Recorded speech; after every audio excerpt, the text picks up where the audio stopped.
Now we'll be starting the webinar. Whatever is there, you can share on uh, the chat box. So आज का webinar है कि हम ginger की production 40% से ज़्यादा कैसे कर सकते हैं. How to increase the ginger production by 40%. This year want to do farming of ginger. Got it, Shrikant ji. So small introduction about myself. Uh, just a minute. My name is Samir Alavadi. I have done education. I have done chemical engineering as well as postgraduate diploma in business management. I've got 21 years of experience in the field of agriculture. I own a company named Utkarsh Agrochem Private Limited. I am the technical director of that company.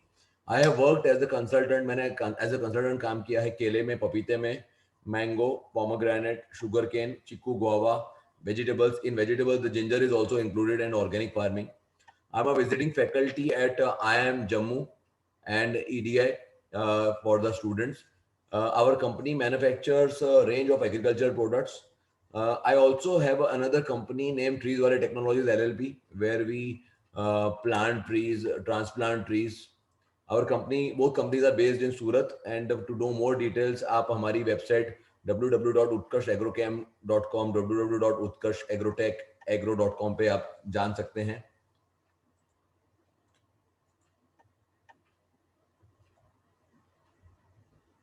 Okay got it mister Kenneth. सो आप लोग chat box में लिख सकते हैं, क्योंकि अभी आप अनम्यूट नहीं कर सकते. At the end chat box के अंदर आप लिख सकते हैं कि आपने प्रोग्राम क्यों ज्वाइन किया है, आपके मेजर कंसर्न्स क्या हैं. सेकेंडली, ड्यूरिंग द वेबिनार आपको कुछ भी क्या बोलते हैं चैलेंज रहता है,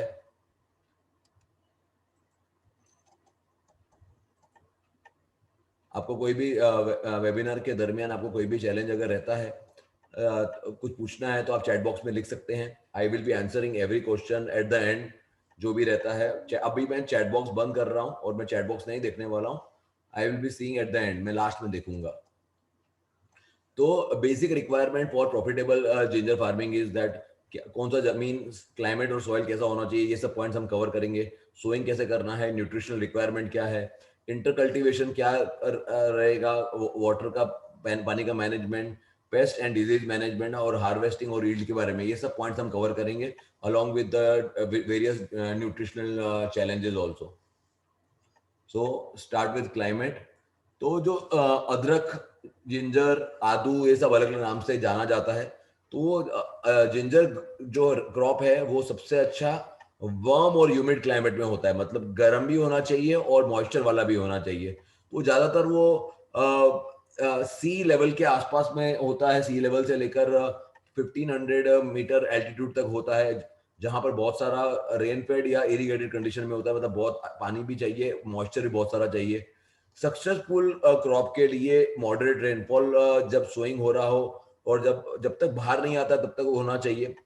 और फेयरली मतलब हैवी और वेल डिस्ट्रीब्यूटेड शावर जब वो उग रहा हो तो एकदम रेगुलरली बरसात होते रहना चाहिए. और जब उसका हार्वेस्टिंग का टाइम आता है तो उससे पहले क्लाइमेट ड्राई वेदर हो जाना चाहिए. जब उसका टेम्परेचर 28 से 35 डिग्री के बीच में रहना चाहिए एक मंथ पहले से, तो क्रॉप बहुत अच्छा निकलता है. पूरा का पूरा जो उसका ग्रोइंग का पीरियड रहता है उसमें हाई ह्यूमिडिटी रहना चाहिए. इसलिए नॉर्मली उसका प्लांटेशन अभी होता है. नॉर्मली फेब्रवरी मार्च से शुरू हो जाता है. वो क्लाइमेट का पीरियड भी देखते हैं अपने. जैसे अभी शुरू होता है, क्योंकि अभी अब मॉइस्चर बढ़ना शुरू हो जाएगा सब जगह पर. तो सॉइल की कंडीशन क्या रहेगी उसके अंदर,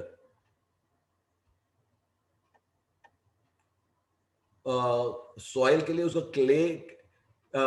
क्ले सेडिमेंट मतलब कि क्लेई सॉइल चाहिए जिसमें ऑर्गेनिक कंटेंट बहुत ज्यादा हो. और हर तरह की सॉइल उसके अंदर चल सकती है. जिंजर हर तरह की सॉइल में हो सकता है, लेकिन उसके अंदर ऑर्गेनिक कंटेंट अच्छा होना चाहिए. ऐसी सॉइल लेना है कि जिसके नीचे पत्थर ना हो. कम से कम 30 सेंटीमीटर डीप तक पूरी सॉइल हो. नीचे अगर 30 सेंटीमीटर तक अगर पत्थर आ जाता है तो वहां पर बहुत ज्यादा अच्छा नहीं होता है. एल्यूवियल ग्रेवल मतलब पत्थर आ रहा है और रेड सॉइल भी है, वो भी सुटेबल रहती है जिंजर के कल्टीवेशन के लिए.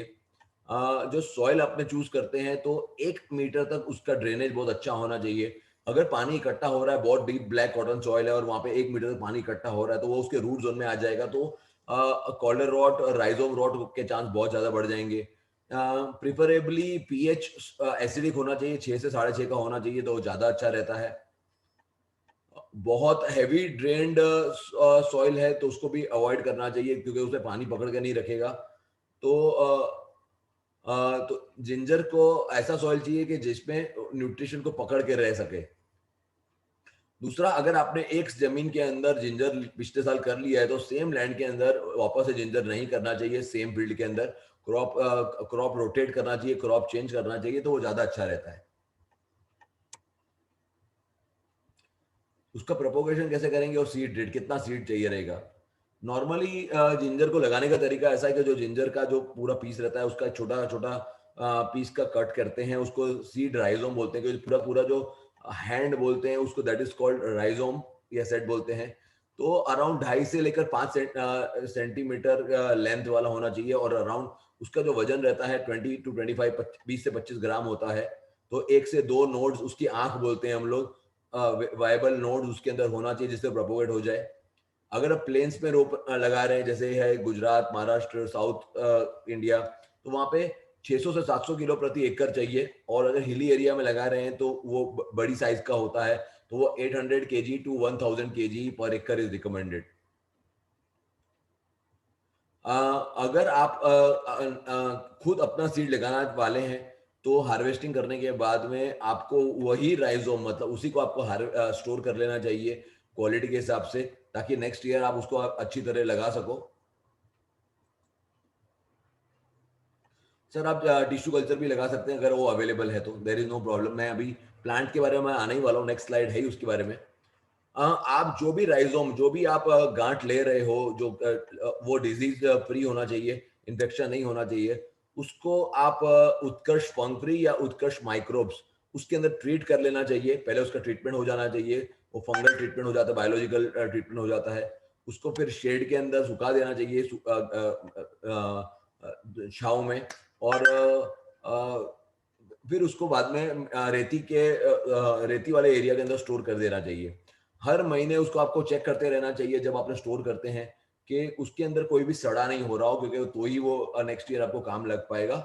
वो बार बार चेक करना बहुत ज्यादा जरूरी है। तो ये हमारे दो प्रोडक्ट हैं, फंग फ्री, दोनों बायोलॉजिकल प्रोडक्ट हैं, जिसमें आप आराम से ट्रीट करके उसको रख सकते हैं स्टोर करने के लिए।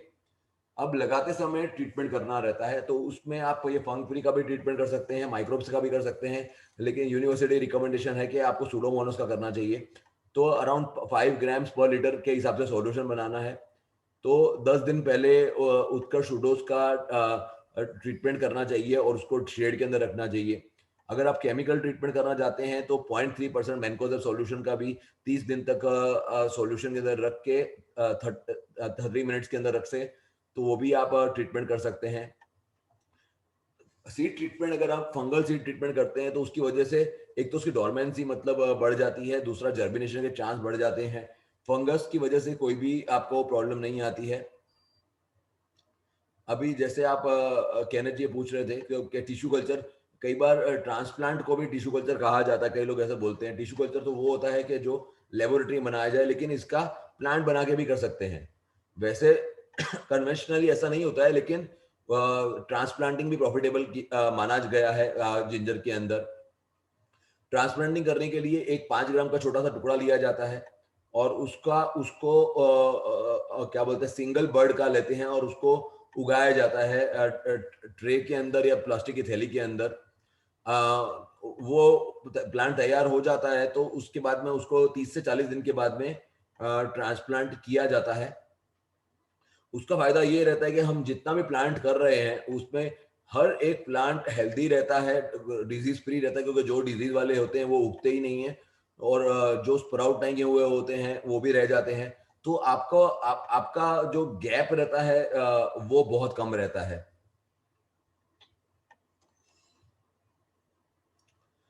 इसका टेक्नोलॉजी ऐसा है कि ये बनाने के लिए कि आपको राइजोम का हेल्दी राइजोम लेना है। 30 मिनट्स तक उत्कर्ष फंग फ्री या उत्कर्ष उडोस के अंदर 30 मिनट तक करना है, फिर उसको स्टोर कर लेना है। 1 महीने पहले उसको सीड के अलग अलग टुकड़े करना है, 4 से 6 ग्राम, जैसे 5 ग्राम के हिसाब से बताया है। फिर 98 ट्रेज, 98 होल वाला जो ट्रे आता है प्रो ट्रेज, उसके अंदर आपको रखना है वो, उसको वर्मी कंपोस्ट से और कोकोपीट से 75% कोकोपीट और 25% वर्मी कंपोस्ट से डालना है मिक्स करके, और उस सॉल्यूशन के अंदर उत्कर्ष माइक्रोब या उत्कर्ष ट्राइकोज आप डाल सकते हैं। पर हर 1 किलो के लिए 10 ग्राम बहुत हो जाता है, और उसके अंदर आपको ट्रे के अंदर रख देना है। तो इस तरह से आपका शेड के अंदर आपका पौधा तैयार हो जाएगा। रेगुलरली इरिगेशन करते रहना है, और 30 से 40 दिन के अंदर आपका सीडलिंग तैयार हो जाएगा। ये मैंने जैसे इसका बेनिफिट आगे बता दिया है कि इससे आपको एक भी प्लांट मरा हुआ नहीं निकलेगा। टाइम, प्लांटिंग का टाइम नॉर्मली वो रेन फेड एरिया के अंदर या बरसात के अंदर होता है, और बरसात के ऊपर भी डिपेंडेंट रहता है, इसलिए प्लांटिंग एरिया के ऊपर डिपेंड करता है। कुछ जगह पर फरवरी मार्च में शुरू हो जाता है, कुछ एरिया में फर्स्ट वीक ऑफ अप्रैल में होता है, और वेस्टर्न एरिया के अंदर जहाँ बरसात होता है वहाँ पे मई में भी होता है, because it requires warm as well as humid climate before planting, during planting. जमीन की तैयारी, लैंड प्रिपरेशन, बरसात खत्म होने के बाद में उसका अच्छी तरह से जो जमीन में करना है उसको अच्छी तरह प्लाव लगा के रखते हैं। डीप प्लाव किया जाता है, 1 मीटर जितना प्लाव किया जाता है, और वो बेड बनाए जाते हैं, बेड के ऊपर इसको लगाया जाता है, जिसकी बेड की हाइट 15 सेंटीमीटर होती है, और उसकी विड्थ जो रहती है वो 50 सेंटीमीटर के गैप के ऊपर बनाया जाता है। अगर आपके पास में इरिगेशन फैसिलिटी है तो 60-40 सेंटीमीटर के इंटरवल पर उसका बेड बनाया जाता है। अगर आपके एरिया के अंदर रूट रॉट का प्रॉब्लम है या नेमेटोड्स का प्रॉब्लम है, तो आपको 40 दिन पहले पॉलीथीन से आपकी जमीन को कवर कर देना चाहिए। उसके अंदर आप उसकी वजह से जो हीट प्रोड्यूस होती है, तो स्टीम जो प्रोड्यूस होती है, तो उसमें सारे के सारे नेमेटोड्स वो मर जाते हैं। या फिर आप H2O2 सिल्वर का भी यूज कर सकते हैं इसको स्टरलाइज करने के लिए। ये करने से जमीन आपकी तैयार हो जाती है डिजीज फ्री होकर, और उसके बाद में जो कल्टीवेशन होता है तो उसमें नेमेटोड्स और रूट रॉट का प्रॉब्लम बहुत कम आता है। Manuring and fertilisation, it is always preferable, because अदरक को ये रिसर्च के हिसाब से है कि उससे बहुत हैवी फार्म यार्ड मैन्योर चाहिए, कंपोस्ट चाहिए, तो मिनिमम 10 to 12 टन पर एकड़ गोबर खाद आपको, अच्छा सड़ा हुआ गोबर खाद देना चाहिए। उसके साथ में 1.5 किलो के आसपास उत्कृष्ट शूडोज उसके साथ मिक्स करके देना चाहिए, ताकि जमीन में जो भी अभी कोई बच गया हो, कोई भी बैक्टीरिया फंगस रह गया तो वो कवर अप हो जाए। साथ में नेमेटोड्स का प्रॉब्लम आता है, इसलिए उसके साथ में अगर प्रति एकड़ हम लोग उत्कर्ष का जो नीम केक देते हैं तो भी वो रूट रॉट से और नेमेटोड से बचाता है। जो सीड का स्पेस रहता है वो 20 से 25 सेंटीमीटर के अंतर पे रखा जाता है। कम से कम 5 सेंटीमीटर के डेप्थ पर उसको ट्रांसप्लांट किया जाता है, उसके बाद में सैंड, मिट्टी से उसको ढक दिया जाता है। डिपेंड करता है सोइंग सोइंग से 25 से 35 डेज पे उसको क्या होता है, मल्चिंग ढक दिया जाता है। डिपेंड करता है कि उसका वो कितना मॉइस्चर लेवल है। जो बेजल लेवल रहता है उसके अंदर मैन्योर और नीम केक का शुरू में लगा दिया जाता है, ताकि उसका फाउंडेशन बेस एकदम अच्छी तरह से तैयार हो जाए। Normally as per university recommendation the NPK का रेशियो जो है वो 30-20-20 का है, और जिसमें से 50% जो फॉस्फोरस रहता है वो बेजल डोज में दिया जाता है, बाकी का 50% बाद में दिया जाता है। उसके साथ में जो दो न्यूट्रिएंट्स हैं boron as well as zinc, इसकी बहुत ज़्यादा ज़रूरत है। बहुत सारे रिसर्च पेपर को स्टडी करने के बाद में ये रिकमेंडेशन है कि आपको रेगुलरली अगर आपने बोरॉन और जिंक का अच्छी तरह से उपयोग किया है तो आपका प्रोडक्शन बढ़ जाता है।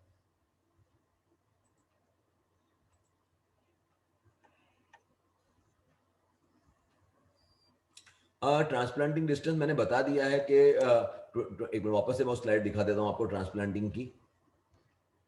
20 to 25 सेंटीमीटर का जो गैप रहता है ट्रांसप्लांटिंग के अंदर, ये सेकंड लाइन के अंदर लिखा हुआ है। ये हमारा फर्टिगेशन शेड्यूल है, जिसके अंदर जैसे रिकमेंड किया है कि बिफोर प्लांटेशन आपको माइक्रोब्स देने की जरूरत है, वेमोस, ताकि आपका जमीन फ्री हो जाए। डोजेज इज 5 ग्राम पर लीटर। और ये सोइंग के टाइम पर आपको कंपोस्ट देना है, सोइंग से पहले डीएपी या SSP what ever you prefer, साथ में एमओपी और नीम केक भी देना है। और बाद में 30 डेज होता है तो स्प्रेइंग करना है प्राइमोल, स्ट्रेस फ्री, फंग फ्री का, ताकि आपका प्लांट फंगस फ्री रहे और ग्रोथ अच्छा है। बाद में 35 डेज के आसपास ड्रेंचिंग करना रहता है, उसको इनिशियल ग्रोथ स्टेज बोलते हैं, रूट्स मल्टीप्लायर हॉर्स पावर का। फिर वापस से आप फर्टिलाइजर सॉइल एप्लीकेशन के द्वारा यूरिया, एमओपी और मल्चिंग मटेरियल खास देने की जरूरत पड़ती है 45 डेज के आसपास। क्योंकि अदरक को ठंडक चाहिए रहती है, अगर मल्चिंग मटेरियल आप नहीं देते हैं तो प्रोडक्शन अच्छा नहीं आता है। तो ये पूरा का पूरा शेड्यूल हमने आपको शेयर की, व्हाट्सएप ग्रुप में भी आ जाएगा। जैसे ये अलग अलग स्प्रेइंग का शेड्यूल, सॉइल एप्लीकेशन का शेड्यूल और ड्रेंचिंग का शेड्यूल, और ये तीनों के तीनों इसके अंदर हैं एज पर रिक्वायरमेंट। नहीं श्रीकांत जी, पूरी डिटेल्स आपको मिल जाएगी, ये जो भी मैंने लिखा हुआ है। अगर आपका डिजीज रहता है तो डिजीज, अलग अलग डिजीज के लिए आपको कौन सा प्रोडक्ट यूज करने की जरूरत है उसका भी रिकमेंडेशन हमने इसमें दे दिया है। ग्रब्स के लिए ग्रबनिल है, soft rod, tuber rod, bacterial quilt के लिए फंगफ्री है, नेमेटोड्स के लिए निमेटोनिल, निमोफंगो है, लीफ रोलिंग के लिए और सकिंग पेस्ट के लिए बायोक्लीन स्वीप है। तो ये हमारे जो अलग अलग प्रोडक्ट्स जो हम रिकमेंड करते हैं अलग अलग स्टेज पे, उसके इमेजेस भी हैं। ये मैं सारा का सारा आपको व्हाट्सएप ग्रुप के अंदर भी वेबिनार के बाद में शेयर कर दूंगा।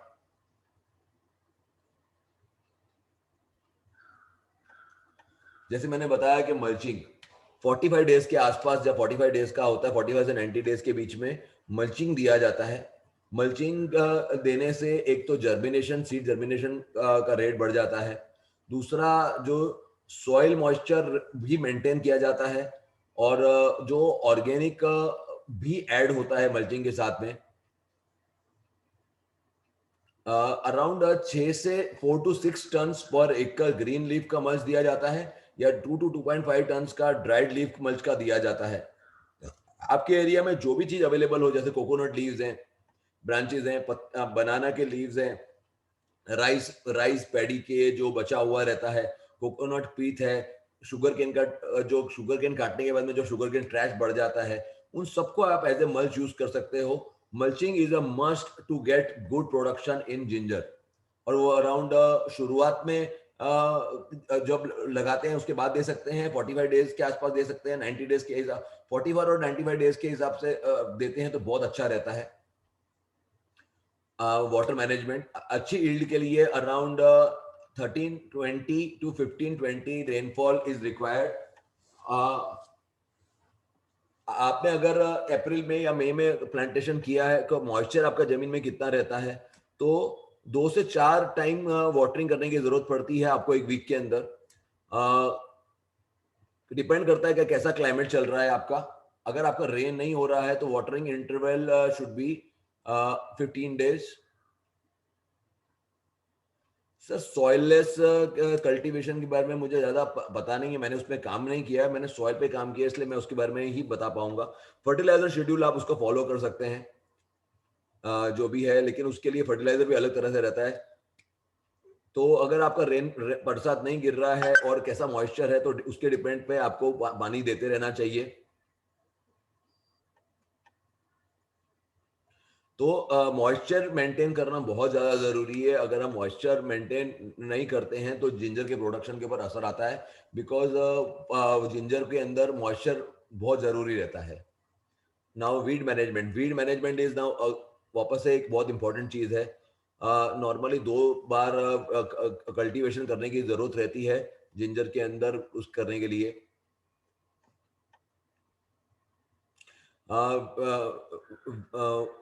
वीड रिमूवल, मल्चिंग करने से पहले जितना भी वीड्स है उसको रिमूव कर देना चाहिए। फर्स्ट टाइम जब फर्स्ट मल्च कर रहे हैं, तो सेकंड वाला जो रहता है, तो सेकंड टाइम वापस जब कर रहे हैं तो उस समय वीड रिमूव करने के बाद में वापस से मल्चिंग करना चाहिए। अगर हम मल्चिंग करते हैं तो वीड्स का प्रमाण भी घट जाता है, तो मल्चिंग से वीड का भी मैनेजमेंट बहुत अच्छा हो जाता है। जब भी हम वीड को निकाल रहे हैं तो हमें ध्यान रखना चाहिए कि उसका रूट्स और स्टेम पर बिल्कुल भी असर ना आए। जब भी हम वीडिंग कर लेते हैं तो थोड़ा सा मिट्टी चढ़ा देना चाहिए, अर्थिंग अप करना चाहिए, ताकि जो भी कुछ रूट डिस्टर्ब हो गया हो या मिट्टी दूर हो गई हो तो उसको ढक दिया जाए। जहां पर भी पानी इकट्ठा हो रहा हो या पानी रह रहा हो तो प्रॉपर उसका ड्रेनेज का प्रोविजन देना चाहिए, ताकि क्रॉप का मैनेजमेंट अच्छी तरह हो। दूसरा अर्थिंग अप, जैसे मैंने बताया कि अर्थिंग अप करने की जरूरत है। उसकी जरूरत है कि बार बार मिट्टी, 2 बार मिट्टी चढ़ाने की जरूरत रहती है, ताकि जो राइजोम उसकी गांठ है वो बिल्कुल भी एक्सपोज ना हो जाए, और एकदम फ्री डेवलपमेंट हो सके राइजोम्स का। नॉर्मली अर्थिंग अप पाड़ा, इसको हम गुजराती में बोलते हैं पाड़ा चढ़ाने का, वो नॉर्मली 45 दिन, 45 डेज और 90 डेज में करा जाता है, immediately after doing the weeding और फर्टिलाइजर एप्लीकेशन। मैंने जैसे बताया फर्टिलाइजर एप्लीकेशन में 2 बार फर्टिलाइजर एप्लीकेशन है, वापस मैं आपको ध्यान में ला देता हूँ कि एक यहाँ पे 45 डेज पे फर्टिलाइजर एप्लीकेशन है और एक 80 टू 90 डेज के आसपास है। दोनों टाइम के बाद में आपको क्या बोलते हैं, अर्थिंग अप करने की जरूरत है। Crop rotation and intercropping. Ginger बहुत सारा न्यूट्रिएंट जमीन से लेता है, तो नॉर्मली दूसरा क्रॉप अगर आप नहीं करते हैं तो ज्यादा अच्छा रहता है, लेकिन अगर आपको करना है तो उसका मतलब क्रॉप रोटेशन में आप ध्यान रख सकते हैं कि टेपियोका, बीन्स, चाउ चाउ या दूसरा वेजिटेबल कर सकते हैं। नॉर्मली जिंजर को एज ए सिंगल क्रॉप लगाया जा सकता है, या अगर आपका मेन क्रॉप अगर कॉफी, बनाना या ऑरेंज है, जैसे मैं सूरत में हूँ तो हमारे यहाँ पे बनाना के अंदर लगाया जाता है, तो वो जो मल्चिंग की एक्स्ट्रा जरूरत नहीं रहती है, बनाना के अंदर लगा दिया जाता है। नॉर्मली मई महीने में उसका प्लांटेशन किया जाता है बनाना के अंदर में। और मिक्स क्रॉप में मकई के साथ में, मेज के साथ में मिक्स क्रॉप लगाया जा सकता है, या इंटर क्रॉप में कोकोनट या सुपारी के साथ भी इसको लगाया जा सकता है। जब भी हम इंटर क्रॉप कर रहे हैं तो दोनों क्रॉप को ध्यान में रख के फर्टिलाइजेशन करना चाहिए। जो हमारा फर्टिलाइजर शेड्यूल जो है वो सिंगल क्रॉप के हिसाब से है।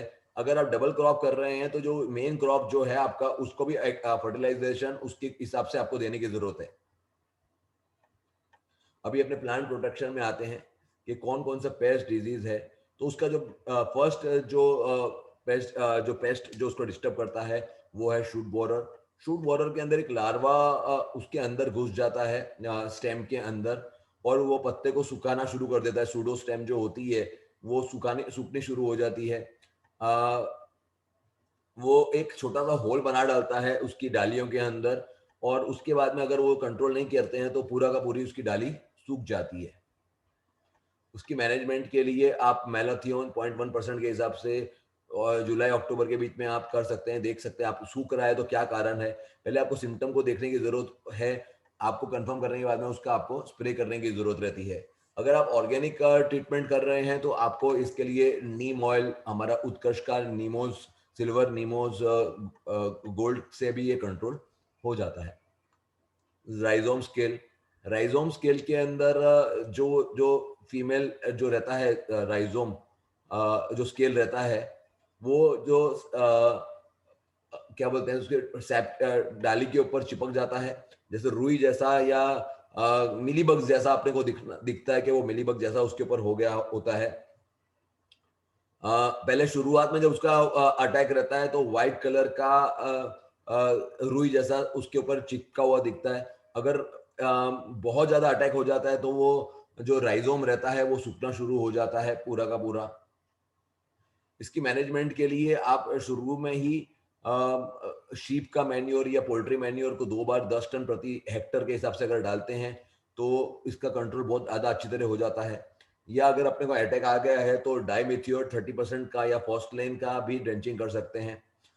इसके अलावा जो सीड ट्रीटमेंट, अगर ये आपके वहाँ पे बहुत प्रॉब्लम ज्यादा रहता है तो आपका जो राइजोम रहता है उसको आप पेस्टिसाइड में, जैसे फॉस्टलेन है या मोनोक्रोटोफॉस है या डाइक्लोरोवॉश के अंदर आप ट्रीटमेंट करने के बाद में आप स्टोर कर लें ताकि ये इसका कंट्रोल पहले से रहे। लीफ रोलर भी बहुत कॉमन है, जिसके अंदर लीफ फोल्ड हो जाता है और वो पूरा पूरा गोल गोल यूं बना देता है, पत्ता कर देता है। मैनेजमेंट करने के लिए जहां पर भी आपको लीफ रोलर दिखता है तो वहां पे हाथ से आप उसको पिकअप तो उस एरिया को तोड़ सकते हैं और वो कैटरपिलर को आप दूर कर सकते हैं। या केमिकल ट्रीटमेंट के अंदर आप कार्बोराइल को या मेलाथियन को आप स्प्रे कर सकते हैं। ऑर्गेनिक ट्रीटमेंट के लिए हमारा उत्कर्ष का बायो क्लीन स्वीप, उसका आप स्प्रे करते हैं तो वो कंट्रोल में आराम से आ जाता है। थ्रिप्स, थ्रिप्स का डैमेज नॉर्मली पत्ते के बैक साइड पर होता है और जो नया पत्ता निकल रहा होता है उसका वो रस चूस लेता है। पत्ते जो होते हैं वो रोल हो जाते हैं और उसके जो ऊपर का भाग रहता है वो सूखना शुरू हो जाता है।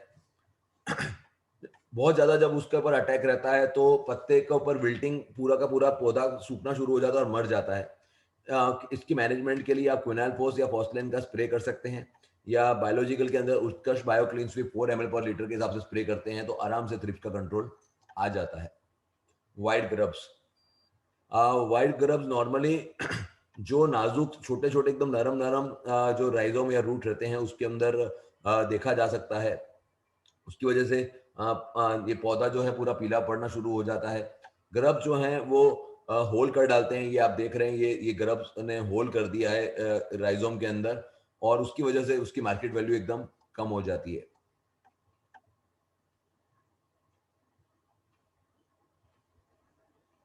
ग्रब्स को कंट्रोल करने के लिए इसका बायोलॉजिकल कंट्रोल एकदम आसान है ग्रब्स का। आप उत्कर्ष का मेटारो जो मेटारिजियम है वो यूज कर सकते हैं, या उत्कर्ष का ग्रबनिल यूज कर सकते हैं।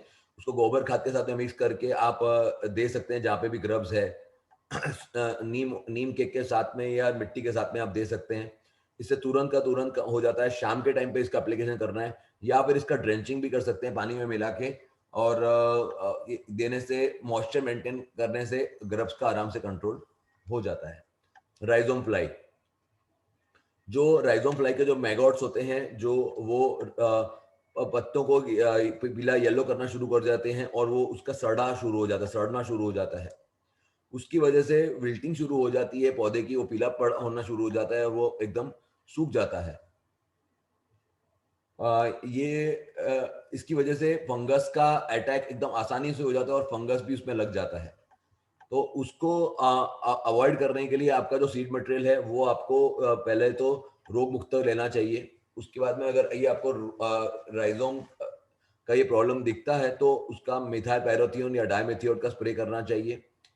ये जैसे आगे मैंने बताया कि मोनोक्रोटोफॉस फॉस्फेट या डाइक्लोरोवॉश का ड्रेंचिंग करना चाहिए और उसका सीड ट्रीटमेंट करना चाहिए।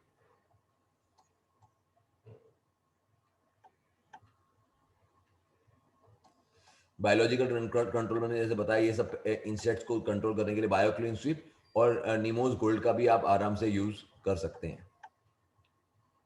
और ये हमारा फंगल ट्रीटमेंट के लिए सुडोज एल और सुडोज भी। अभी अलग अलग तरह के nematodes, root knot nematodes, burrowing nematodes और लेजियन नेमेटोड्स, ये 3 तरह के नेमेटोड्स नॉर्मली देखे गए हैं। जब नेमेटोड लगता है तब ग्रोथ जो होता है वो उसका बंद हो जाता है, पौधा स्टंटिंग ग्रोथ आ जाता है।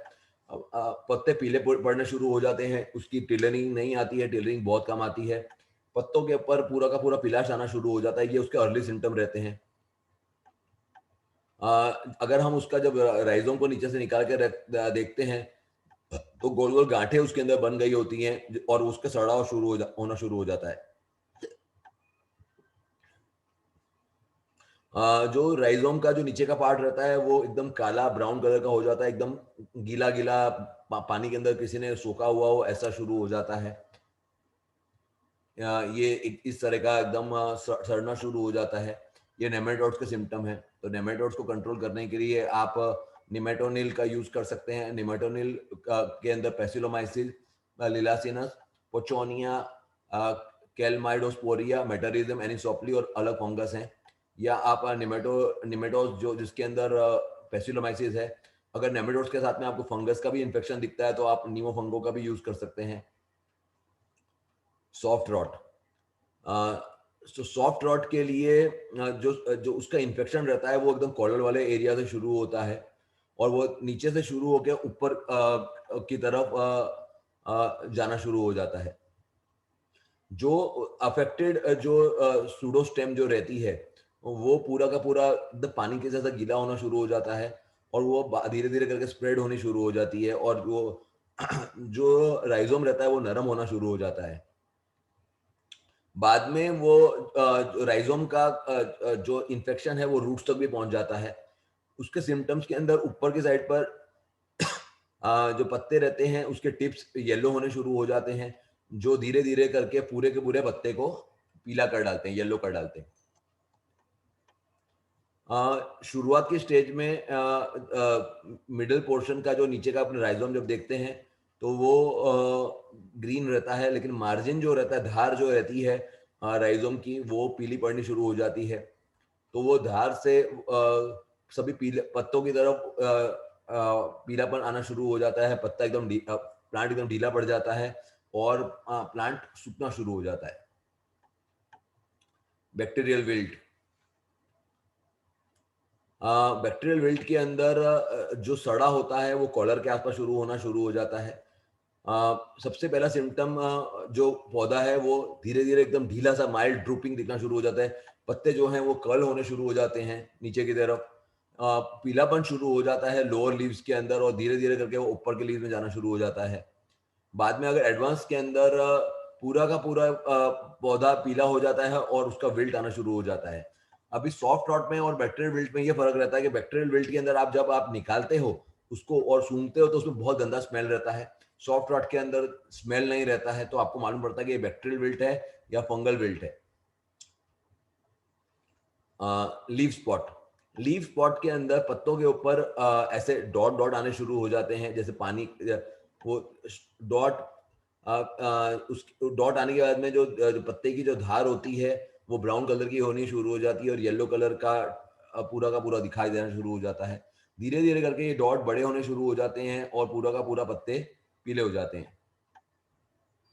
स्टोरेज रॉट, ये नॉर्मली जब स्टोर किया जाता है सीड को उस समय डेवलप होता है। इनिशियली ये जो रॉटिंग रहता है वो येलोइंग, लाइट येलोइंग, पत्ते की जो धार है वो येलो टिप होना शुरू हो जाता है, लोअर लीव्स येलो होने शुरू हो जाते हैं और धीरे धीरे करके मार्जिन भी पूरा का पूरा येलो हो जाता है। उसका जो सेंटर का जो लेमिना रहता है वो पूरा का पूरा ग्रीन रहता है, लेकिन पूरे के पूरे जो बीच के जो मार्जिन रहते हैं साइड वाले वो पीला होना शुरू हो जाते हैं। जो येलोइंग जो है वो नीचे से शुरू होता है, वो ऊपर की तरफ आता है और पत्ता भी ढीला होना शुरू हो जाता है, इसको स्टोरेज रॉट बोलते हैं। जो इन्फेक्टेड प्लांट रहता है उसको वो आराम से वो हाथ में आ जाता है, वो क्या बोलते हैं कॉलर से छूटा पड़ जाता है, वो अंदर जो राइजोम है वो अंदर रह जाता है और जो ऊपर के लीव्स जो रहते हैं वो बाहर हाथ में आ जाते हैं। और जो जो राइजोम रहता है उसका कलर भी एकदम खराब हो जाता है और उसका भी रॉटिंग शुरू हो जाता है, ब्राउन कलर हो जाता है। फ्यूजेरियम येलो और येलो डिजीज, जो इन्फेक्टेड प्लांट जो रहता है वो पीला होना शुरू हो जाता है और उसका ग्रोथ अटक जाता है। शुरुआत इसकी भी लोअर लीव से होती है, अगर इन्फेक्शन ज्यादा लंबे समय रहता है तो पूरा का पूरा पौधा ढीला हो जाता है। शीथ ब्लाइट और लीफ ब्लाइट, लीफ ब्लाइट के अंदर नॉर्मल देखा गया है कि जो लेजियन जो पीलापन जो आता है वो ब्लेड्स के अंदर जो पत्ते की जो ब्लेड होती है उसमें देखा जाता है। इनिशियली जो शुरू शुरू में जो वो लेजियंस जो रहते हैं वो छोटे रहते हैं और गोल गोल नहीं रहते हैं, मतलब जो भी दाने रहते हैं वो गोल गोल उस तरह से आने शुरू हो जाते हैं और वाटर लाइन के आसपास शुरू होते हैं। जब उसको फेवरेबल कंडीशन मिलती है तो वो बड़े होने शुरू हो जाते हैं और एकदम इरेगुलर जैसे पैटर्न्स बनाना शुरू कर डालते हैं। तो और ज्यादा बढ़ने पर पूरा का पूरा पत्ता क्या बोलते हैं मर जाता है। ड्राई रॉट, सॉइल और ये जो उसका मेन जो सोर्स रहता है वो सॉइल के अंदर ये ड्राई रॉट का फंगस रहता है या फिर राइजोम के अंदर ही पहले से रहता है। नॉर्मली ये क्या बोलते हैं स्टोरेज के टाइम पर ये फंगस डेवलप हो जाता है। तो ये फंगस शुरुआत में से ही दिखना शुरू हो जाता है। अब इसका ये जो अलग अलग फंगस है इनका मैनेजमेंट कैसे किया जाए, तो उसको मैनेजमेंट करने के लिए एक तो आपको जैसे मैंने शुरू में बताया कि जिंजर के बाद वापस जिंजर नहीं करना चाहिए, क्रॉप रोटेशन करते रहना चाहिए, नहीं तो अगर क्रॉप रोटेशन नहीं करते हैं तो ये सब डिजीज बहुत ज्यादा दिखने मिलते हैं। जब अपने लगा रहे हैं क्रॉप लगाते समय उत्कर्ष का ट्राइकोजेल, ट्राइकोसुडोज एल या उत्कर्ष फंगफ्री को प्लांटिंग टाइम पे लगाना चाहिए, ताकि ये रोग को कंट्रोल किया जा सके। जो आप सीड ले रहे हैं, जो राइजोम ले रहे हैं, वो अच्छी क्वालिटी का लीजिए, डिजीज फ्री लीजिए। सो करने से पहले, लगाने से पहले उसको गर्म पानी के अंदर 10 मिनट के लिए 51 डिग्री टेम्परेचर के आसपास में उसको ट्रीटमेंट दीजिए। और बाद में उसको वापस से अगर केमिकल ट्रीटमेंट देनी है तो बोडो मिश्रण 1% और स्टेप्टोसाइक्लिन 20 ग्राम्स 100 लीटर पानी में दीजिए अगर आपके में बैक्टीरियल विल्ट की प्रॉब्लम है। मैंने जैसे पहले बताया, बैक्टीरियल विल्ट अगर होता है तो वो एकदम गंदी स्मेल छोड़ता है। ये ट्रीटमेंट देने के बाद में उसको शेड शेड के अंदर सुखा देना चाहिए और बाद में उसको लगाना चाहिए। अगर आप लगाने वाले हैं, सीड ट्रीटमेंट देने वाले हैं, तो पहले आपको कट कर देना चाहिए, बाद में सीड ट्रीटमेंट देना चाहिए। अगर आप बायोलॉजिकल ट्रीटमेंट देना चाहते हैं तो आप सूडोजेल का, ट्राइकोजेल का या फंगफ्री का ट्रीटमेंट देना देना चाहिए। 50 जैसे 40 से 50 दिन पहले दे देना चाहिए, ताकि बाई चांस कोई रॉट हो तो वो पूरा का पूरा कंट्रोल हो जाए बायोलॉजिकल ट्रीटमेंट की वजह से। एक बार आपको डिजीज दिखना शुरू हो जाता है तो जो भी इन्फेक्टेड वाला भाग है उसको तुरंत निकाल देना चाहिए और उसको फिर बोडो मिक्स के साथ में उसको ड्रेंचिंग कर देना चाहिए। मदर प्लांट के अंदर अगर इन्फेक्शन फटाफट दिखता है शुरू में तो डिजीज बहुत जल्दी स्प्रेड हो जाता है, इसलिए मदर प्लांट में को फटाफट उसको ड्रेंचिंग देकर कंट्रोल करना चाहिए या स्प्रे करना चाहिए।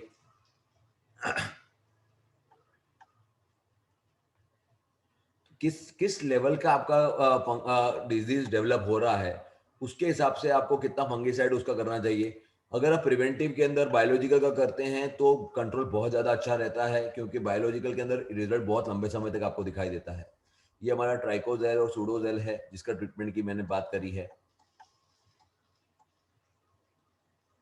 और ये फंगफ्री है जिसके अंदर ट्राइकोडर्मा विडी, ट्राइकोडर्मा हर्जेनियम, एम्पेलोमाइसिस, क्विस कॉलेज, इन सब फंगस से बना हुआ है। बायोक्लीन स्वीप के अंदर मेटारिजियम, बिवेरिया, बैसियाना, वर्टिसिम लिकैनी है। तो जिस तरह से आपको सजेस्ट किएगा अलग अलग फंगस का प्रॉब्लम दिखाई देता है तो इसका इनका आप यूज़ कर सकते हैं। अगर आप केमिकल ट्रीटमेंट कर रहे हैं तो केमिकल ट्रीटमेंट के अंदर कार्बनिजम मैनकोजेब का आप यूज़ करिए, मेटल एक्सिल का यूज़ करिए, मेटल एक्सिल मैनकोजेब का यूज़ करिए, डाइनोकैप का या प्रोपिकोनाजोल का यूज़ करिए। तो ये अलग अलग स्टेज के अंदर अलग अलग तरह से यूज़ करने से आपका फंगस का ट्रीटमेंट अच्छा रहता है। अलग अलग जो न्यूट्रिएंट्स की जरूरत है और उसकी डेफिशिएंसी। नाइट्रोजन की डेफिशिएंसी, अभी नाइट्रोजन की जो डेफिशिएंसी रहती है वो नॉर्मली लोअर लीव्स में रहती है। वो लोअर लीव्स पीले होने शुरू हो जाते हैं, रेडिश जैसा लीफ मार्जिन के अंदर भी टेंट देखा जा सकता है और ग्रोथ उसकी अटक जाती है। उसकी वजह से राइजोम का डेवलपमेंट नहीं होता है। तो नाइट्रोजन फर्टिलाइजर तीन टाइप के होते हैं। अमाइड में यूरिया होता है, यूरिया फॉस्फेट होता है। अमोनिकल में अमोनियम फॉस्फेट, अमोनियम नाइट्रेट और डीएपी और एमएपी अमोनिकल नाइट्रोजन फर्टिलाइजर बोलते हैं।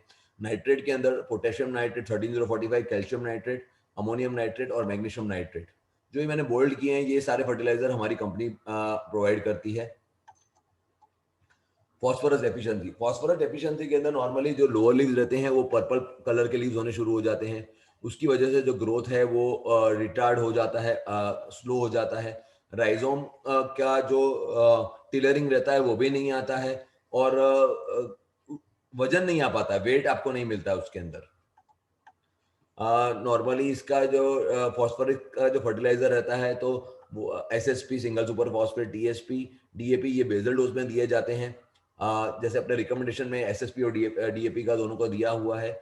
अगर आप ड्रिप के थ्रू या ड्रेंचिंग के थ्रू दे रहे हैं तो monoammonium phosphate, monopotassium phosphate, urea phosphate, इन सब का दिया जा सकता है। हम लोग पॉलीफॉस्फेट जिसमें 3 तरह के फॉस्फोरस रहते हैं वो बनाते हैं। हॉर्स पावर देने से सभी तरह के जो 3 तरह के सिंगल, डाई और ट्राई, ये तीनों के तीनों फॉस्फोरस मिल जाते हैं उसके अंदर से। पोटेशियम डेफिशिएंसी के अंदर जो लोअर लीव्स रहते हैं उसके अंदर उसकी धार से सूखना शुरू हो जाता है। पहले उसकी जो धार सूखती है और बाद में साइड के लीव भी पीले होने के बाद सूखने शुरू हो जाते हैं। अगर ऐसा है और कोई फंगस नहीं है तो वो कंप्लीटली पोटेशियम डेफिशिएंसी है। पोटेशियम डेफिशिएंसी की वजह से क्वालिटी अच्छी डेवलप नहीं होती है। उसको दूर करने के लिए बेसल डोज में आप म्यूरेट और पोटाश दे सकते हैं, या वाटर सोल्यूबल अगर आप दे रहे हैं पोटेशियम नाइट्रेट, मोनोपोटेशियम फॉस्फेट और एसओपी, सल्फेट ऑफ पोटाश, वो आप दे सकते हैं। मैग्नीशियम डेफिशिएंसी, मैग्नीशियम डेफिशिएंसी के अंदर जो बीच वाले पत्ते रहते हैं या अपर लीव्स रहते हैं वो पहले रेड कलर के शुरू हो जाते हैं, जो वेन्स जो रहती हैं वो येलो कलर की हो जाती हैं, बाद में पूरा का पूरा पत्ता लीफ पीला पड़ना शुरू हो जाता है। इसकी वजह से ग्रोथ उसका अटक जाता है। मैग्नीशियम डेफिशिएंसी को दूर करने के लिए आप magnesium sulphate, MgSO4, magnesium nitrate या स्प्रे के फॉर्म में अगर करना है तो मैग्नीशियम का दे सकते हैं। सल्फर डेफिशिएंसी के अंदर, सल्फर डेफिशिएंसी के अंदर जो नए लीव्स रहते हैं पूरे के पूरे येलो हो जाते हैं और उसकी वजह से लीफ पूरा का पूरा कलर उसको छोड़ देता है। सल्फर की कमी दूर करने के लिए आप बेंटोनेट सल्फर, लिक्विड सल्फर में liquid lime sulphur, calcium polyphosphate, sulphur 90% WDG का कर सकते हैं, या फिर अगर आप अमोनियम सल्फेट, पोटेशियम सल्फेट ये सब दे रहे हैं तो उसके अंदर सल्फर आ जाता है, तो एक्स्ट्रा सल्फर देने की जरूरत नहीं रहती है। कैल्शियम की कमी, कैल्शियम की कमी के अंदर जो नए लीव्स रहते हैं वो पहले वाइट होते हैं, रोल होना शुरू हो जाता है और वो कर्लिंग शुरू हो जाती है। उसकी वजह से ग्रोथ अटक जाता है और पौधा मरना भी शुरू हो जाता है जब एक्सट्रीम डेफिशिएंसी रहती है तब। कैल्शियम की डेफिशिएंसी को दूर करने के लिए आप कैल्शियम नाइट्रेट जिसके अंदर 90% कैल्शियम आता है, या स्प्रे फॉर्म के अंदर कैल्शियम एडिटे जिसमें 10% कैल्शियम आता है, कैल्सी बोरॉन 6% जिसमें कैल्शियम आता है, या एफ एनहांसर जिसमें ईडीडीए फॉर्म में कैल्शियम आता है। कैल्सी बोरॉन के अंदर एमिनो एसिड के फॉर्म में आता है और एफ एनहांसर के अंदर ईडीडीए फॉर्म में कैल्शियम मिलता है। Green zinc deficiency, zinc deficiency के अंदर पत्ते के ऊपर अनइवन जो उसका लीफ का लेमिना होता है वो अनइवन बनना शुरू हो जाता है, ब्राउन कलर के स्पॉट्स दिखने शुरू हो जाते हैं, वेन्स के बीच में लाइट येलो कलर की हो जाती है, पत्ते एकदम थिक हो जाते हैं और बुशी होने शुरू हो जाते हैं। जिंक की अगर कमी रहती है तो जिंक की कमी बहुत कॉमनली देखी गई है। अगर आप बेसल डोज में दे रहे हैं तो जिंक सल्फेट दे सकते हैं जो 20%, 33% दो तरह का आता है। स्प्रे फॉर्म में दे रहे हैं या ड्रिप के थ्रू दे रहे हैं तो आप जिंक ईडीडी दे सकते हैं जो हमारा जिंक गैप नाम से आता है। आयरन डेफिशिएंसी को अंदर नॉर्मली नए पत्ते के अंदर वो देखा जाता है जिसमें पूरा का पूरा नया पत्ता येलो होना शुरू हो जाता है। वेन्स के बीच का भाग पूरा का पूरा पीला हो जाता है और तुरंत का तुरंत पूरा पत्ता पत्ता पीला हो जाता है। ज्यादा बहुत ज्यादा जब आयरन की डेफिशिएंसी होती है तो पीलेपन के बाद में पूरा का पूरा पत्ता व्हाइट सफेद हो जाता है। तो आयरन की डेफिशिएंसी को दूर करने के लिए फेरस सल्फेट आप दे सकते हैं। अगर आपका जमीन का पीएच 7.5 से ज्यादा है तो आप स्प्रेइंग के द्वारा FEDTA जो हमारा फिग्रो के नाम से आता है वो दे सकते हैं। अगर आप ड्रेंचिंग कर रहे हैं या ड्रिप के थ्रू दे रहे हैं तो आप FEADA दे सकते हैं जो हमारा फीड ड्रिप के नाम से आता है। अगर आपका जमीन का पीएच कम है, 6.5 से कम है, तो आप FE एक्वेरियम नाम से आता है जो FEDTP है जिसमें FE 11% रहता है, तो आप वो भी दे सकते हैं। डिपेंडिंग अपॉन द पीएच आप FE की प्रोडक्ट, राइट प्रोडक्ट यूज कर सकते हैं और आपकी FE की डेफिशिएंसी दूर कर सकते हैं। बोरॉन, बोरॉन की डेफिशिएंसी के अंदर जो नई लीव्स रहते हैं वो रोलिंग होना शुरू हो जाता है, टिप उसकी हो जाती है, पूरा का पूरा खराब हो जाता है। बोरॉन की डेफिशिएंसी और कैल्शियम की डेफिशिएंसी नॉर्मली कई बार साथ में देखने को मिलती है, हाइट भी उसकी कम हो जाती है। तो ये इस तरह से पत्ते टेढ़े मेढ़े होने शुरू हो जाते हैं और आप देखेंगे तो कोई थ्रिप्स या कुछ भी दिखने को नहीं मिलता है, तो वो बोरॉन कैल्शियम डेफिशिएंसी में ऐसा होता है। बोरॉन की कमी दूर करने के लिए बोरेक्स को सॉइल एप्लीकेशन में दिया जाता है, या आप स्प्रे के फॉर्म में या ड्रिप के फॉर्म में दे रहे हैं तो डाइसोडियम ऑक्टाबोरेट जो हमारा बी शेप के नाम से आता है उसके अंदर बोरॉन 20% होता है। फिर कैल्सी बोरॉन के अंदर जो एमिनो एसिड चिलेटेड है तो 5.5%, 5.5% बोरॉन होता है। और एफ एनहांसर के अंदर भी बोरॉन आता है, वो भी आप दे सकते हैं। कॉपर की कमी, कॉपर की कमी नॉर्मली कम देखने को मिलती है, लेकिन जब कॉपर की कमी होती है तो पेल ग्रेइश कलर का जो इंटरवेनियल मतलब पत्तों के बीच में ऐसा क्लोरोसिस दिखने के शुरू हो जाता है। जो जब कॉपर की डेफिशिएंसी होती है तो जो नए पत्ते आ रहे होते हैं वो छोटे आते हैं, वो नैरो मतलब पौड़ाई में पतला हो जाता है, लाइट ग्रीन हो जाता है और पौधा भी छोटा हो जाता है। उसकी कमी को दूर करने के लिए आप कॉपर सल्फेट दे सकते हैं या कॉपर ईडीडी दे सकते हैं जिसमें हमारा कॉपकॉल आता है। मैंगनीज डेफिशिएंसी के अंदर नए पत्तों के अंदर साइड के पार्ट में येलोइशनेस आ जाता है, लीव्स लीव्स नैरो होने शुरू हो जाते हैं। उसकी कमी के लिए आप दूर करने के लिए मैंगनीज सल्फेट या मैंगनीज ईडीडी दे सकते हैं जो 12% आता है। हार्वेस्टिंग, नॉर्मली इसकी हार्वेस्टिंग 210 से 240 दिन के बाद में होता है प्लांटिंग के। अगर आप ग्रीन फॉर्म में बेचना चाहते हैं, लीला बेचना चाहते हैं, तो आप 180 डेज के बाद, 6 महीने के बाद में आप उसका हार्वेस्टिंग शुरू कर सकते हैं, मतलब आपके यहाँ डिमांड कैसी है।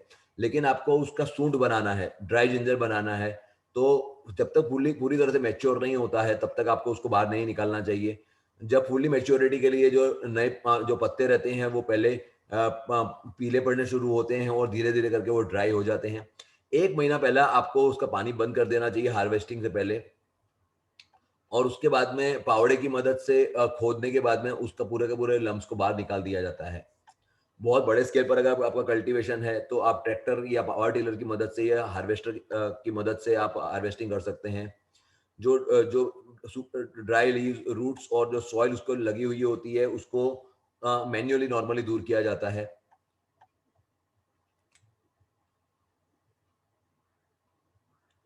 नॉर्मली लेट हार्वेस्ट को भी प्रैक्टिस किया जाता है, क्योंकि अगर भाव नहीं है आपका, भाव अगर रेट अवेलेबल नहीं है, तो आप अंदर उसको थोड़े टाइम ज़्यादा देर तक भी रख सकते हैं, उसके अंदर कोई भी खराबी नहीं आती है। नॉर्मली इंडिया के अंदर फ्रेश ग्रीन जिंजर का यूज ज़्यादा किया जाता है, या फिर ड्राइड जिंजर जिसको सूट कहा जाता है, जो ब्लीच्ड भी होती है या अनब्लीच्ड भी होती है, वो करने का एक्सपोर्ट भी किया जाता है। हमें इंडिया के अंदर हम जब ड्राई जिंजर यूज करते हैं तो उसको सूट ड्राई पाउडर के नाम से यूज किया जाता है। क्वालिटी के हिसाब से उसकी जो क्वालिटी रहती है तो वो इस तरह से देखी जाती है कि उसके अंदर ऑयल कंटेंट कितना है, फाइबर कंटेंट कितना है और उसका तिखाश कितनी डेवलप हुई है, उसके हिसाब से उसका भाव तय किया जाता है।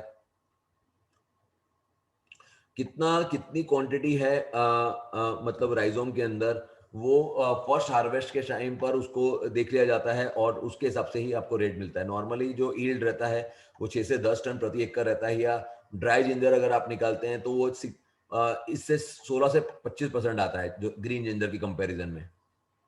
ब्लीच जिंजर को बनाने के लिए, नॉर्मली ड्राई करने के लिए उसको स्लरी बनाई जाती है, चूने की स्लरी बनाई जाती है। उसके बाद में उसको उसके अंदर डिप करने के बाद में सन ड्राइंग किया जाता है। जो पानी उसके अंदर रहता है वो सूखना शुरू हो जाता है और जिंजर को बाद में वापस से स्लरी के अंदर डाला जाता है। इस प्रोसेस को एक दो बार रिपीट किया जाता है ताकि वो कलर उसका पूरा का पूरा कलर वाइट बन जाए। ड्राई जिंजर को भी इसी तरह से प्रोसेस किया जाता है, लेकिन ये प्रोसेस को करने से पहले पूरा आपको टेक्नोलॉजी अच्छी अच्छी तरह जान लेनी चाहिए ताकि राइट क्वालिटी का आपका बने। और लाइमिंग करने की वजह से जो रहता है उसमें इंसेक्ट लगने के चांसेस नहीं रहते हैं स्टोरेज में या शिपिंग में, और माल बिगड़ता नहीं है। हमने काफ़ी सारे प्रोडक्ट के बारे में बताया है आपको। हमारे सारे के सारे प्रोडक्ट आपको अमेज़न पर और हमारी वेबसाइट पे अवेलेबल हैं। अब फ्लिपकार्ट पे भी अपने हमारे प्रोडक्ट सारे के सारे अवेलेबल हो गए हैं। इन प्रोडक्ट्स के अलावा हमारी कंपनी कुछ जो प्रोडक्ट बनाती है वो है हाइड्रोपोनिक्स के लिए सारे मीडिया, जैसे कोकोपीट है, वर्मिक्यूलाइट, परलाइट है। फिर हाइड्रोपोनिक्स के fertiliser like groom, micro bloom series बोलते हैं, कैलमैक है, पीएच डाउन, पीएच अप, सारी की सारी फर्टिलाइजर, वाटर सॉल्युबल की फर्टिलाइजर की रेंज है जो मैंने आपको आगे बताया है। इसके अलावा नीम ऑयल है और दूसरे भी थ्रिप्स के लिए, माइट्स के लिए, वायरस के लिए, फंगस के लिए भी अलग प्रोडक्ट हैं। ऑर्गेनिक का फर्टिलाइजर भी हम लोग प्रोवाइड करते हैं, लेकिन कंपोस्ट है लाइक नीम केक, कैस्टर केक, वो सब भी है। फिर पीजीआर बेस्ड भी पूरी रेंज है, लाइक यूमिनोज है, एमिनोज है, जाइमोज, बीम प्लस है साइज के लिए, वेजिटेबल के लिए, फीमेल फ्लावर के लिए फेम गोल्ड है, पैंथर फ्लावरिंग के लिए रूट्स मल्टीप्लायर है, रूट्स बनाने के लिए जैसे हमने अपने रिकमेंडेशन में दिया है। बायोलॉजिकल बायो फर्टिलाइजर के अंदर हमारी बहुत बड़ी रेंज है। बायो फर्टिलाइजर, बायो पेस्टिसाइड के अंदर हर तरह का बायो फर्टिलाइजर, बायो पेस्टिसाइड हमारे पास अवेलेबल है। काफ़ी सारी चीज़ों के बारे में मैंने आपको प्रेजेंटेशन में भी बता दिया है। फिर ईडीडीए की भी पूरी रेंज है, ईडीडीए फर्टिलाइजर्स की। एक्वेरियम प्लांट्स के लिए भी हमारी कंपनी फर्टिलाइजर्स बनाती है। एमिनो एसिड चिलेटेड फर्टिलाइजर्स जैसे कैल्सीबोरॉन, एम्प्रोकॉम भी, प्राइमोल भी है, और सभी तरह के best quality spreader, silica spreader, PHO के ड्रिप साफ भी हम लोग बनाते हैं। अभी आपको जो प्रेजेंटेशन के अंदर कोई भी सवाल है तो मैं आपको अनम्यूट कर सकते हो आप अपने आप को। आप अनम्यूट करके भी पूछ सकते हैं। आप चैट बॉक्स के अंदर भी कुछ भी जो आपने पूछा है मैं आपका जो मेरा सवाल नहीं दिया है तो मैं आपका उसका जवाब दे देता हूँ। आप अपने आप को अनम्यूट कर सकते हैं और डायरेक्ट सवाल पूछ सकते हैं।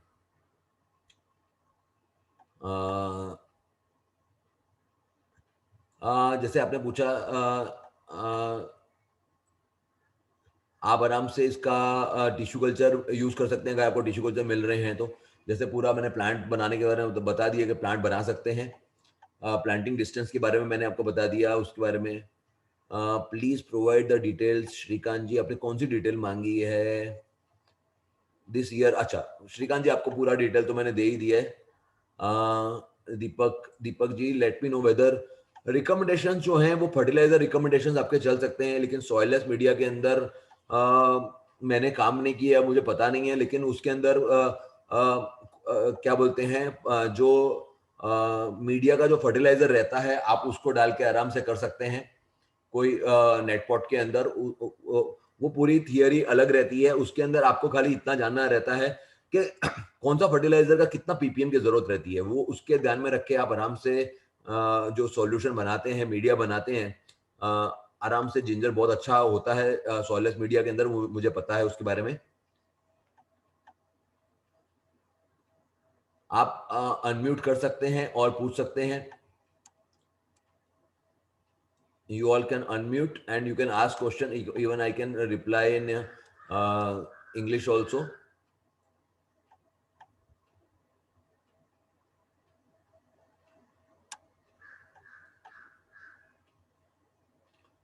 चैट बॉक्स में भी लिख सकते हैं आप। जो शेड्यूल मैंने शेयर किया है यहाँ पे, वो मैं ग्रुप के अंदर भी आराम से शेयर कर दूंगा। अगर कोई भी सवाल नहीं है तो thank you very much. Thank you for attending this webinar. Thank you everyone. And I am also available. आप, यहाँ मेरा मोबाइल नंबर भी है 9824133044।